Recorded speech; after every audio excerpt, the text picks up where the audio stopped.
One thing that probably we should cover from my last I declare bankruptcy or I declare I did a 1031 exchange. What why do you need a qualified intermediary? And what do you look for in someone that is the qualified intermediary? Great questions. First of all, why? Because you can't sell the property. So what a qualified intermediary does, and I'll simplify it in 30 seconds, is we, as a company, we step into the shoes of the seller. So there's an assignment of that purchase and sale agreement, the contract. It gets assigned to the qualified intermediary. The qualified intermediary, when you look at the settlement statement, it'll actually have the name of the qualified intermediary on behalf of that seller. So technically, the qualified intermediary sells the relinquished property, holds the money, and then the qualified intermediary goes out and buys the replacement property. So Heather, when you did your exchange, you're not selling, you're assigning, giving the right to the sale to a qualified intermediary. They sell on your behalf. They hold their money, not your money. They're holding it for you, but they're holding their money. Then they're going to step into your purchase contract through an assignment, do the same thing, and then purchase on your behalf.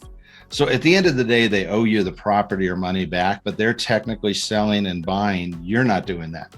In terms of what to look for, there are a lot of great companies out there. You know, almost every state, I think, has, great qualified intermediaries. But I'd say people that are reputable are going to belong to the trade association. So it's called the Federation of Exchange Accommodators. So it's 1031.org. And there's a code of ethics. So they are going to hold the money in certain ways. They're going to participate in ongoing education. So, I'd say that's one indicator. Another one that's super important would be the security of the funds, right? How is your money secured? Where are they going to deposit it? What bank? You want to have it in liquid money market type accounts. And you want to go with a company that's got some really good security mechanisms. The number one thing I think you want to look for is what we call a segregated account. So Heather, on your exchange, you don't want your money to go into some big pooled account with all these other people. You want it to go in your own account and then require your authorization along with the qualified intermediary to move the money at any time. So I think security of the funds is probably the most important thing to get comfortable with. And there are a lot of excellent companies out there, but that's something you definitely want to explore. Yeah, I would say too, one thing I've noticed is just being able to bounce questions off of someone and make sure they understand that was the tax big thing I laws. was going to say. Communication, man. Yeah. If you can't get a hold of them, if there's hold Yeah. music and you can't, if you can't get through to somebody either via phone or email or somehow, that's a great sign that you probably should go somewhere else. I think communication, especially nowadays, and especially on something like this where you really do need to have your questions answered in a timely manner. It's critical.